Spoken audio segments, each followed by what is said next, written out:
Kaderinizi ona bağlamışsanız, kaderiniz oysa şayet, sizin daireniz içinde bir karıncanın ayağı kırılsa, sizi zihnen meşgul ediyor. Kaldı ki şu anda çok farklı şeylerin kırılmaları söz konusu.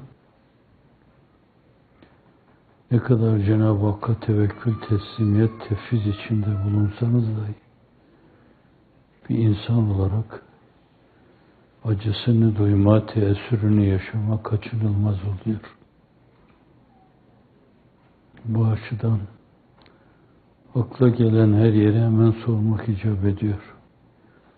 Hususiyle şöyle böyle bazı fay kırılmalarının yaşandığı yerler. Acaba orada durum nasıl falan diyorsunuz. Çünkü alakadar olduğunuz şeyler sizin semere-i sayeniz değil. Cenab-ı Hakk'ın lütfu. Öyle demiş ve görmüşsünüzdür. Küllüm min indillah. Hepsi Allah'tan. Ma asabeke min hasenetin fe min Allah ve ma asabeke min seyyiatin fe min nefsik.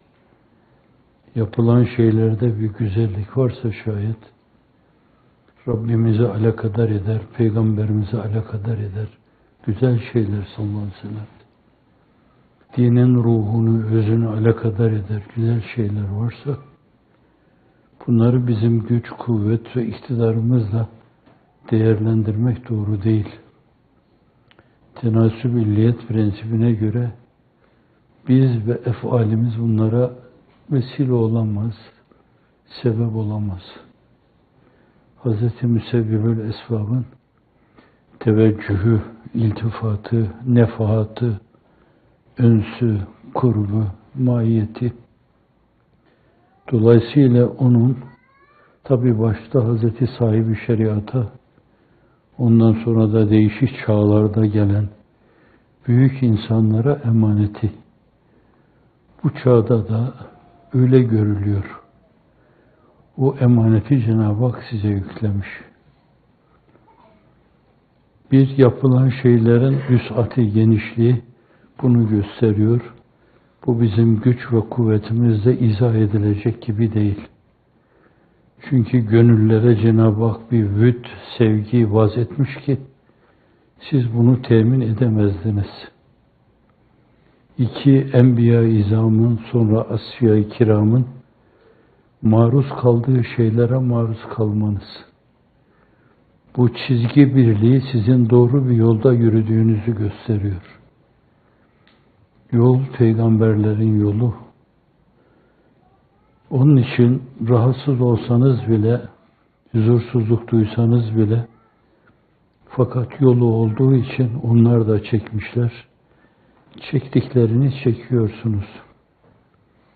Bu açıdan meseleye bir emanet nazarıyla bakmak lazım. Öyle olunca duygularımız, düşüncelerimiz, bütün bu mevzudaki mantığımız, muhakememiz bir yönüyle koruyucu, himaye edici mahiyette o iş üzerinde tir tir titremeli. Aman bir zarar gelmesin, emanet bize ait değil yani. Biz bizden evvelki nesillerden aldıksa bunu veya onlar getirip omuzumuza yükledilerse şayet bizden sonraki nesillere arızasız zedelemeden o meseleyi intikal ettirmek emanete vefanın ifadesidir. Mümin emanette emin olmalıdır. Ve mümin esasen yeryüzünde emniyet ve güvenin temsilcisidir. Hususiyle üzerlerine aldıkları bu önemli sorumluluk ve mesuliyet.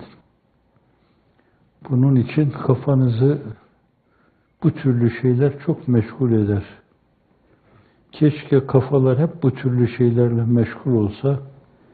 meşgul olsa da başka şeylerle meşgul olma, zaman zayiine, israfına girilmez.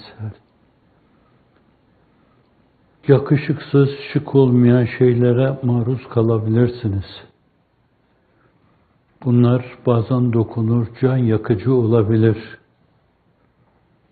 Fakat bütün bunları yolun bir cilvesi esasen, yolun bir hususiyeti olarak görmek lazım.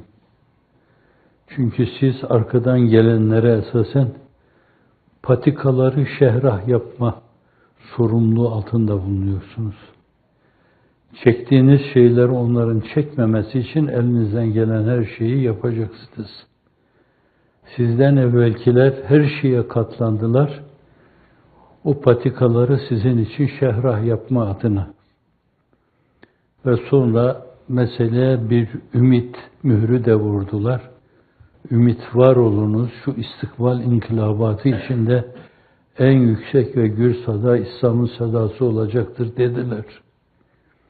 Bunlar hilaf-ı vakih ve mübalağa sayılacak beyanda bulunmazlar. Konuştukları her şey onların kalplerine, kafalarına atılan, her zaman ötelerden, ötelerin ötesinden gelen sinyallere açıktır onların kafaları.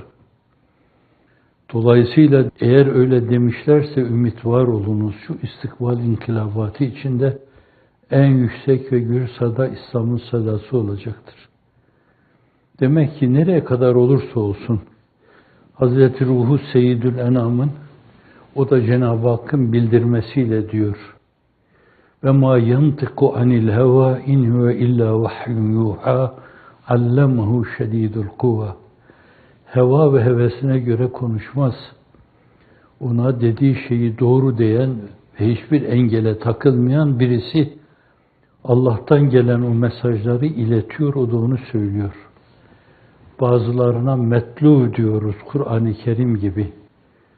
Belki mütevatir hadislere, meşhur hadislere de aynı nazarla bakılabilir. Bazıları da varidat ona, mevahibi ledünniye diyoruz. Dolayısıyla hepsi Allah'tan. O Cenab-ı Hakk'ın o mevzuda dediği şeylere tercüman oluyor. Benim namım güneşin doğup battığı her yere ulaşacaktır. Bunu çok duydunuz. Başkalarından da duydunuz, Kıtmir'den de duydunuz. Dolayısıyla esas sorumluluk, vazife olmalı. O yolda yürüyorsanız şayet, size o yol gösterilmişse, başta o yolda çekilen şeylerin kat katını onlar çekmişler. Gül hare düştü, sine figan oldu andelip, bir hare baktı, bir güle zar oldu andelip. Evet, Sebki Hindi üzerine söylenmiş teşbihler, istarelerle tahlil-i kabil, nail-i kadimin ifadesi. Evet, gül hare düşünce esasen bülbül zar eder, bir güle bakar, bir de bir yönüyle döner, öbür tarafta feryat koparır. Aynen şu anda maruz kaldığınız şey. Fakat bunları görünce diyeceksiniz ki, efendim Seyyidina Hazreti Nuh bundan azade kalmadı ki, efendim Hazreti Hud azade kalmadı ki, Hazreti Salih azade kalmadı ki, Kur'an-ı Kerim'de kriminolojik olarak zikredilen çizgiye göre arz ediyorum. Hazreti Lut bundan azade kalmadı ki, Hazreti İbrahim bundan azade kalmadı ki. Ey insanlığın iftihar tablosu! Mekke-i Mükerreme'de 13 sene. Bu tabiri onun hakkında kullanmak istemiyorum. Fakat onun durumunu maruz kaldığı şeyleri ifade için denecek bir şey ise kan kusturdular. Yapmadık şey bırakmadılar demek. Eğer ondaki o immün sisteminin gücü, o mukavemet olmasaydı, yapılan şeyler karşısında hakikaten kan kusardı. Fakat 13 sene dayandı. Hiç şikayet etmedi. Ben Ayşe validemize kavminden çok çektim, icmali beyanından başka da geçmişle alakalı şikayet gibi olan bir şeyden bahiste bulunduğuna dair bir şey duymadım. Ne çekmiş, ne etmiş, neye katlanmış. Büyük insanların beyanına göre, Everest tepesinin başına düşseydi çektiği şey, o birdenbire Lut Gölü'ne dönerdi. Meseleyi bu temsillerde birkaç defa tekrar ettim, başınızı arttım. Everest tepesinin başına düşseydi Lut gölüne dönüşürdü. Fakat zerre kadar şikayette bulunmuyor. Bazen dediği şeyler onun, o dediği şeylere can kurban. Milimi milimine onları yapmak en büyük ibadettir onun dediği şeyler. Onun dediği şeylere uymak, arkasından yürümek, Allah'a doğru yürümenin en önemli emaresidir, alametidir. Ona doğru yürümeyenler bence Şems-i Şumus'a doğru yürümüyorlar, gölgelerine takılmışlar demektir. Dünyaya takılan insanlar ona sırtlarını dönmüş demektir. Ona sırtını dönen de haşa ve kella Allah'a sırtını dönmüş sayılır. O gaye ölçüsünde bir vesiledir, bir vasıtadır. Bir vesiledir, bir vasıtadır, bir sebeptir ama gaye ölçüsünde. Zaten Allah da Celle Celaluhu La ilahe illallah Muhammedur Resulullah demek suretiyle lafz-ı celalle beraber Muhammed ismi şerifini beraber yan yana getirerek zikrediyor. O maiyete dikkati çekiyor. Bakın diyor Allah Celle Celaluhu onu o maiyette yapıyor. Değişik yerlerde, hususiyle dinin esası olan esas, nazari inanmanın esası olan La ilahe illallah da veya eşhedü en la ilahe illallah da aynı meseleyi görüyorsunuz. O maiyeti görüyorsunuz. Onun kıymeti harbiyesini bence bununla değerlendirmek lazım ki bizim nakıs idraklarımız o meseleyi zannediyorum tam ihate edecek durumda değil esas. Onu bilemiyoruz. Bilsek belki her gün başımızı yere koyduğumuz zaman, bugün bir münasebetle arz ettim, böyle başını yere koyduğum zaman ayaklarının altını öpüyor gibi böyle, ne olur ya Rabbi, böyle bir temessül etse de ben bir ayaklarının altını öpsem veya ayağını bastığı turabı, o Medine izi tozu bu Kuddusi yüzüne tutiyadır diyor. Kuddusi Hazretleri, Medine'nin izinin tozu Kuddusi'nin yüzüne tutiyadır diyor. Evet, meseleyi tam bilsek, onu kıymet harbiyesiyle tanısak zannediyorum. Her başımızı yere koyduğunda keşke o mübarek ayağını başımıza bassa, kaldırım taşı gibi. O kadar şeref bize lütfeylese filan, onu tam bilsek. Ama insanlığın çoğu size demiyorum. Onu kıymet harbiyesiyle bilemediler. Vazife ve misyonu itibariyle kavrayamadılar. Nezd-i üluhiyetteki yerini anlayamadılar. Sabah da okuduğumuz gibi orada o gaye ölçüsünde bir vasıtadır. O çok önemlidir. Ahmedi yanıyla, Muhammedi yanıyla ilk kainat onun yüzü suyu hürmetine yaratılıyor. Evvelu ma halakallahu el kalem.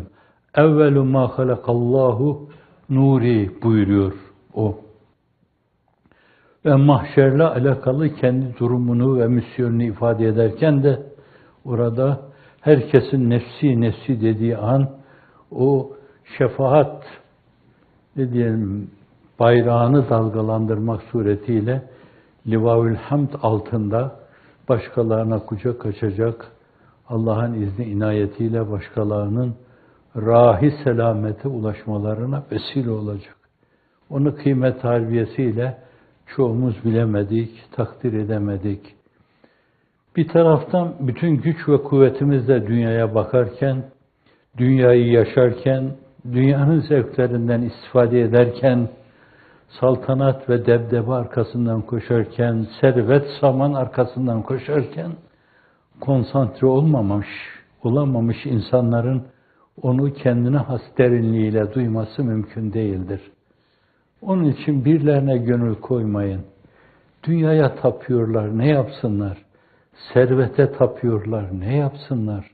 Makama tapıyorlar, ne yapsınlar? Saraya tapıyorlar, ne yapsınlar? Alkışa tapıyorlar, ne yapsınlar? Bir sürü şeye tapılınca o sevilemez ki, Allah'a kulluk yapılamaz ki. O kadar dağınık bir insan konsantre olamaz o mevzuda. Onu idrak edemez. Onun dediği şeyler sadece dilin, dudağın ifadesidir.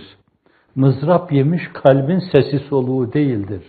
Dilin, dudağın ifadesidir. Kalbin sesi soluğu olmayan o dil, dudak kuruyu versin. Öyle Müslümanlığı hayat kılma.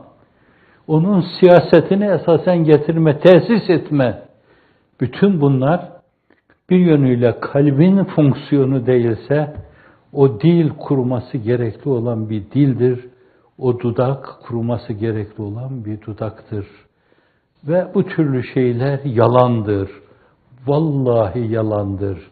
Billahi yalandır. Tallahi yalandır. Ve bunlar münafık hırıltısından başka bir şey değildir. Onu seven ondan başkasını düşünmez. Zira bir gönülde iki mahbub birden bulunmaz. Dilde keder var, lütfedip gelme ey sürur. Bulunmaz veya olamaz bir hanede mihman üstüne diyor. Dilde keder var, lütfedip gelme ey sürur diyor. Zira bulunmaz bir hanede mihman üstüne. Onu misafir etmişseniz şayet, diğer şeylerin bazen adını unutursunuz, namını unutursunuz, simasını unutursunuz. O mevzuda tam konsantrasyona girince, Allah Allah, neydi ya benim şu evlatların adı, neydi benim anamın, babamın adı filan. Çünkü tamamen kendini o işe vermiş. Fena fir Resul, fena fillah olmuşsun. Evet, bu açıdan da bir yönüyle tamamen dünyaya tapan o dünya perestler, onların durumuna aldırmayın. Gönül koymayın. Darılmayın onlara karşı. Ayıpsamayın onları. Nadir bulunur tineti kamilde kusur, kem mayeden eyler ne ki eylerse zuhur. Karakterlerinin gereğini sergiliyorlar Rağıp Paşa diyor. Efendim, kem mayeden eyler ne ki eylerse zuhur. Siz de kendi karakterinizin gereğini ortaya koyacaksınız. Hoş göreceksiniz. Her şeyi hoş göreceksiniz. Hoş görmeseniz bile nahoş görmeyeceksiniz. Nahoş görseniz dahi dillendirmeyeceksiniz. İmam Buhari'nin bir sözü sizin de bildiğiniz aklıma geldi burada. Koca İmam Buhari. Bu İsrailoğulları döneminde olsaydı peygamber olabilecek seviyede insanlardı bunlar. Buhari, Müslim, Ebu Hanife, Ahmet bin Hanbel, İmam Malik, İmam Şafii. Öyle yüksek payeli insanlardı bunlar. Hiç kimseyi gıybet etmeden, taan etmeden Allah'a kavuşmayı arzu ediyorum. Bir tek kelimeyle kimseyi taan etmeden Allah'a kavuşmayı arzu ediyorum. Burada bir eksiğimi antiparantez arz edeyim. Ben bu sözün Ebu Hanife'ye ait olduğunu zannediyordum. Daha sonra kaynağında gördüm ki bu söz İmam-ı Buhari'ye ait. Ama Ebu Hanife de aynı sözü söylemiş olabilir. Sonra İmam-ı Buhari de aynı şeyi tekrar etmiş olabilir. Çünkü Ebu Hanife'den sonra geliyor o. Hepsinin bildiği zebana aynı şeydi esasen. Hoş görme meselesi bir ahlaka âli halinde tabiatlarının bir derinliği haline gelmişti. Kimseyi Tanrı teşniye yanaşmıyorlardı. Yalan bilmiyorlardı. İftira onların düşünce lügatlarında yoktu. Tanrı teşni düşünce lügatlarında, sözlüklerinde yoktu. Böyle bir şey söylediğiniz zaman bu ne manaya geliyor ki diyorlardı. Şimdi günümüzde bir kısım kimseler ki onlara münafık demeyeceğim. O da yakışıksız bir söz olur. Fakat münafıkça bir sıfat olarak esasen. Gıybet ederken diyor ki el harbu hud'etun. İftira ederken diyor ki el harbu hud'etun. Tane derken diyor ki el harbu hud'atun. İtibarsızlaştırırken diyor ki el harbu hud'atun. El harbu hud'atun, el harbu hud'atun. 1000 tane mesavi irtikab ediyor. 1000 defa fırıldak gibi dönüş yapıyor, dönüyor ve her defasında diyor ki el harbu hud'atun, el harbu hud'atun. Yani savaş bir yönüyle oyundur, ayak oyunudur. O maddi savaşlarda, maddi cihatlarda hem de yalan söylememek, gıybet etmemek, falanı aldatmamak şartıyla, kaydıyla, belki strateji farklılığıyla başkalarını yanıltarak az kan dökmeye matuf büyük zaferler elde etmeyle alakalı. İnsanlığın iftihar tablosunun icmali bunun çok dar dairede En-Nurul Halit'te, Sonsuz Nur'da ifade ediliyor. Zaferleri en rahat elde etmek şartıyla, kaydıyla çok farklı stratejiler. Daima karşı tarafı bununla yanıltma. Mesela Mekke-i Mükerreme'ye gidecek kimsenin haberi yok burada. Haberler olduğu zaman bakıyorlar ki 5 kilometre ötede 1000 tane çadır kurulmuş. Kendi kafalarına 1000 tane çadır kuruyor, o da onun stratejisi. 1000 tane çadır, her çadırda 10 tane insan olursa 10.000 tane insan. 20 tane insan olursa 20.000 tane insan. Mekanize birlik 20 tane insan Mekke'nin kapısına dayanmışsa senin hiçbir hazırlığın yok. En iyisi mi? Teslimi silah etmek. Eslim teslem yu'tikallahu ecreke merreteyn. Bunu Heraklius'e yazdığı mektupta Name-i Hümayun-u Nebevi'de Efendimiz ifade buyuruyor. Eslim teslem yu'tikallahu ecreke merreteyn. Karşıdan çadırları görüyorlar ve merak edip soruyorlar. Acaba kaç tane deve kesiliyor? Bir de onunla ölçüyorlar meseleyi. Ne kadar insan bir deve kesildiğini onlar kendileri tahmin ediyorlar. O sayıyı öğrenmeye çalışıyorlar. Kapılarına dayandığı zaman yapacak hiçbir şey bilemiyorlar. Sonra ona civanmertliğini sergilemek düşüyor orada.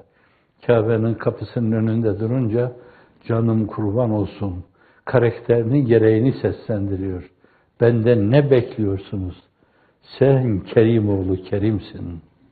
Abdullah'ın oğlu, Abdülmuttalib'in torunu, sen Haşim'in torunu, sen Adnan'ın torunu, sen bütün onların üstünde Hazreti İsmail'in torunu manasına sen Kerim oğlu Kerim'sin.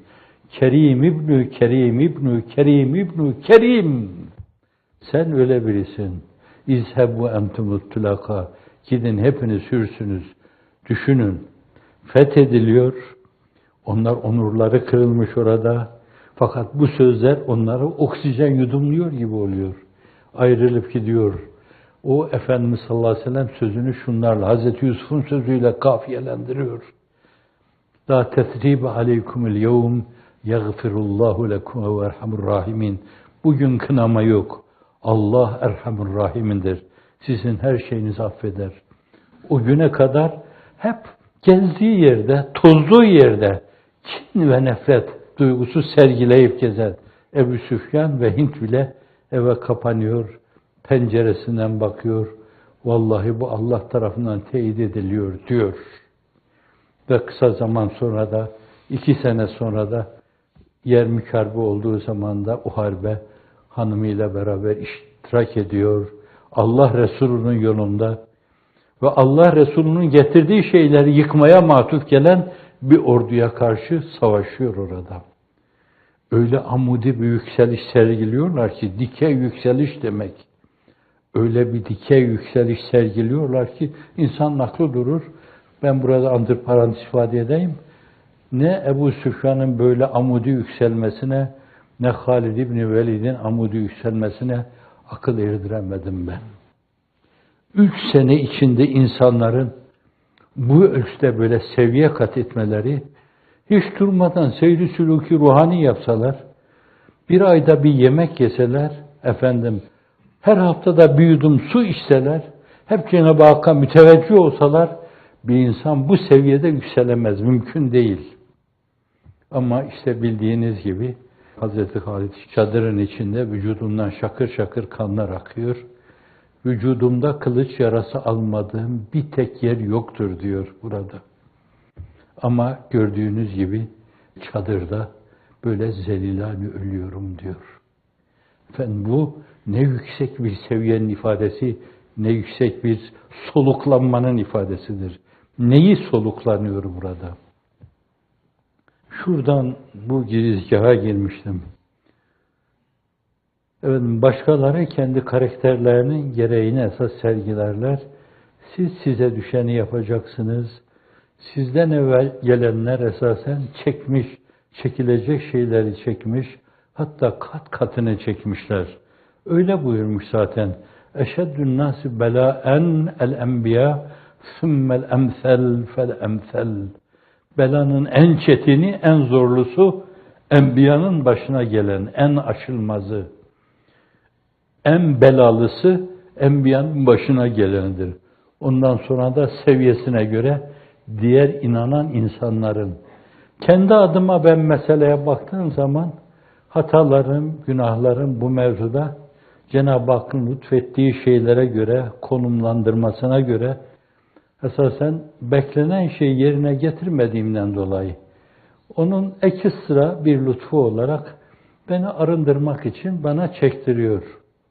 Fakat sizin de derecenizi yükseltmek için size çektiriyor bunu. Hizmet eden kardeşlerinize, hizmette öncülük yapan kardeşlerinize, dünyanın dört bir yanına yayılan kardeşlerinize o yüksek gayeyi, hayali realize etme istikametinde, yani Namı Celil-i Nebevi'nin dört bir yanda şehbal açmasını gerçekleştirme istikametinde hareket eden kardeşlerinize çektiriyorsa, bir, esasen çekme, sizden evvelki büyüklerin çektiği şey olduğundan dolayı o yoldaysanız tevarüs ediyorsunuz onu.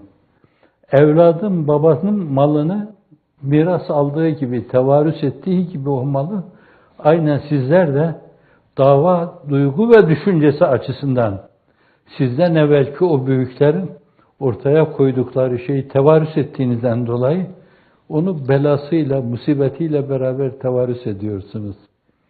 O iyilikler ve güzellikler bir kadril keddi tüktesebül maali, meşakkat miktarı yükseklik tahsil edilir. Yani onlardan aldığınız o güzel emanet sizi amudu yükseltecek. Fakat aynı zamanda o bir kısım meşakkatlerle, sıkıntılarla kuşatılmış. Öyle bir sera içinde o. Dolayısıyla onu onunla beraber almış bulunuyorsunuz. Onun için meseleyi gayet tabii görmek lazım. Gayet tabii. Ben göremiyorum. Zayıf bir insanım esasen. Ahu vah ediyorum, feryat ediyorum. Her yerdeki vızıltı karşısında ben de bir davul sesiyle ses vermeye hemen kendime salıyorum, ses veriyorum. Ama inşallah sizler öyle yapmıyor. Çekilen şeyleri bir arındırma çekmesi şeklinde değerlendiriyor, takdir ediyor ve her işte hikmeti vardır, abes fiil işlemez Allah diyor. Herhalde bundan sonra Cenab-ı Hakk'ın bize çok ekstradan lütufları olacaktır. Mülahazasıyla meseleye yaklaşıyorsunuz. Size olmasa bile sizden sonraki nesilleri olacak ve sizin defteri hasenatınıza sürekli hep hayırlar akıp duracak. Bence bu iş için her şeye katlanılır. İnşallah sizler uf demeden, puf demeden katlanacaksınız. Ofların, pufların yerine oh be diyeceksiniz. Oksijen yudumluyor gibi oh be diyeceksiniz. Şimdiye kadar dediniz, haddim değil onu size didaktik bir usulle teklif etmeye. Bundan sonra da hiç durmadan çektiğiniz şeyler karşısında hep oh deyin, oh be. Bir kere daha çektirdi. Bir hadisi şerifte ayağa batan bir diken bile günahların dökülmesine vesile oluyor. Arınma vesilesi. Bir taş ayağınızı incitiyorsa ona vesile oluyor. uygunsuzca bir tavırla karşı karşıya kalıyorsanız ona vesile oluyor. İtibarsızlaştırma adına bir şeye maruz kalıyorsanız ona vesile oluyor. Dolayısıyla hep sürekli böyle kazanma kuşağında yaşıyorsunuz. Kazanma kuşağında yaşayanlar da Şems-i Şumus'a doğru seyahata azmetmişler, karar kılmışlar. Gölgeleri hep arkada, karanlık zaten hep arkada olmalı. Hep insan ışığa doğru yürümeli. Allah'ın izni inayetiyle. Bugüne kadar olduğu gibi inşallah şu küçük sarsıntıdan sonra, bugünden sonra da ölü olacak. Kalkıp bazıları diyecekler ki, efendim McCarthy gibi cadı avı tamam devam ediyor. Efendim bakın mirası kimden alıyorlar? Siz diyorsunuz ki meşakkatiyle, lezzetiyle, zevkiyle, sefasıyla, acısıyla, efendim zehriyle, tatlısıyla, kederiyle esasen biz peygamberlerden bunu, Evliyaullah'tan miras aldık.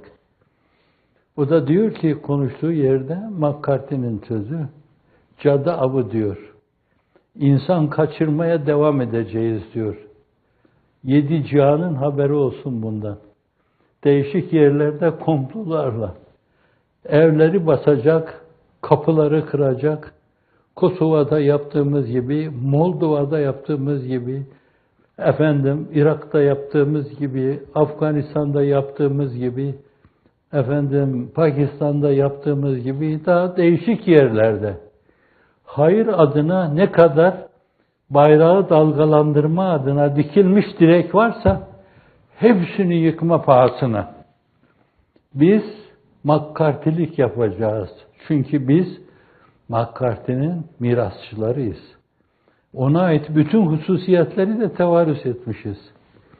Diyor, kapınıza gelirse zinhar içeriye almayın. Zinhar onların bir kaşık çorbasına bir kaşık salmayın. Onlara bir kaşık çorba vermeyin. Ezbere konuşmuyorum. Yazıyor bunu adam. Yazıyor. McCarthy'nin mirasçıları yazıyor. Şimdi hanginiz bu duruma düşmeyi düşünürsünüz? Hafizanallah. Bütün esbab bil külliye sukut etse ve siz mecburen öyle bir uçurumun kenarına gelseniz, kendi kendinize bütün esbab bil külliye sukut ettiğinden nuru tevhid içinde sırrı ahadiyetin zuhuruna dayanarak aman ya Rabbi bizi o seviyeye düşürme. McCarthy'nin mirasçıları yapma bizi. Biz peygamberlerin mirasçıları olmaya çalışıyoruz.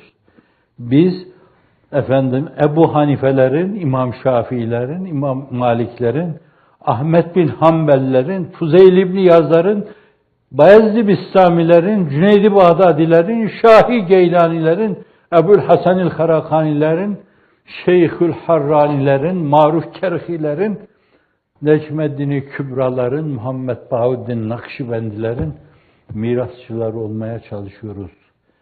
Çekmişler. Bir an başları dertten azade olmamış, çekmişler. Tokmakların biri kalkmış, öbürü inmiş, çekmişler. Fakat hiçbir zaman çizgi değiştirmemişler. Hep yürüdükleri yolda yürümüşler. Yolunuz bu, Allah'ın izni inayetiyle. Ama Cenab-ı Hak iki sıradan bir lütufta bulunur. Ufkunuzda yalancı şafakların bile atmadığı bir dönemde birdenbire bakarsınız ki güneşin doğuşu şafağın önüne geçmiş. Allah Allah dersiniz ya bir şafak bekliyorduk. Birdenbire güneş doğdu. Doğurur esasen. Doğmaya bakmayacaksın. Doğurana bakacaksın orada. O her şeye kadir mi değil mi? Maşaallahu kan ve ma lem yeşe lem yekun. A'lemu ennallaha ala kulli şeyin kadir ve ennallaha kad ehata bi kulli şeyin ilma. Sabah akşam Hazreti Ruhu Seyyidül Enam'ın virdü zebani içinde söylenen mübarek bir beyan. Vallahu ala kulli şeyin kadir. Allah buna da kadirdir. Bazı insanlar sadece çektikleri belalarla esasen evci kemalatı insaniyeyi ihraz etmişler. Bazıları da bunu iradi olarak çekmişler yani. Seyri sülûki ruhanilerle, aç durmak, susuz durmak suretiyle. Şimdi bu meselenin bir yanı, faktörlerden bir tanesi esasen çekme mevzu. Füzuli'nin şiirinde Alvar İmam'ın ifadesiyle ona çevirince ben biraz değiştiriyorum onu. Füzuli aşk adına kullanıyor. O iki mısrayı diyor. Belaya aşk ile kıl müptela beni, bir an belaya aşktan eyleme cüda beni. Alvar İmamı'nın beyanına göre çünkü diyor ki, dertten büyük bir derman mı var, bir sebebi gufran mı var? Herhalde diyorum Füzuli'nin yerinde olsaydı şöyle derdi. Belayı derd ile kıl müptela beni, bir an belayı dertten eyleme cüda beni. Çünkü belayı derd ile amudi olarak, dikey olarak yükselecek. Adam onun derdinde esasen, Allah'a yaklaşmanın derdinde. Yani bir bela ve musibetin insanı böyle yükseltici bir yanı var. Bir de huf etmeden ona karşı, hatta biraz evvelki ifadeyle ohlarla karşılayarak elhamdülillah Cenab-ı Hak beni imtihan ediyor. Demek hala nezdü uluhiyetinde bana izafi olarak bir kıymet atfediyor. Kurban olayım ona. Diyor, içinden geliyor böyle. Dolayısıyla sabrediyorsun orada. Bir de bir kanat sana o belaya katlanma olurken bir diğer kanat da esasen sabır oluyor. Laf etmiyorsun orada. Huf etmiyorsun, oh ediyorsun yani. Efendim, bunlarla insan başka şekilde ibadetü taatla elde edeceği çok yüksek payeleri elde ediyor Allah'ın izni inayetiyle. Sizler başınıza gelen bu şeyler karşısında inşallah oh diyorsunuzdur. Bu oh demeler Cenab-ı Hakk'a karşı atılmış öyle isabetli adımlardır ki siz farkına varsanız, varmasanız dahi Cenab-ı Hak sizi öyle bir noktaya ulaştırır ki orada eptal gibi, evtat gibi, aktap gibi ağzınızı açıp dilinizden, dudağınızdan dökülen kelimeler hüsnü kabul görür ve Cenab-ı Hak duanıza icabet buyurur. İzni ilahi ile. Nasıl ki sadaka belayı ref eder, ekseriyetin halis duası dahi ferec-i umumi cezbeder diyor çağın sözcüsü. Onun için söz birliği yaparak Cenab-ı Hakk'ın belaları def etmesi, kardeşlerimizin hizmette yolunu açması, patikaları şehre haline getirmesi adına gece başımızı yere koyalım. Seccade bizim gözyaşlarımızla ıslansın, şahit olsun nezdü üluhiyette ve Cenab-ı Hak bize bir fereç, bir mahreç ihsan eylesin. Vesselam.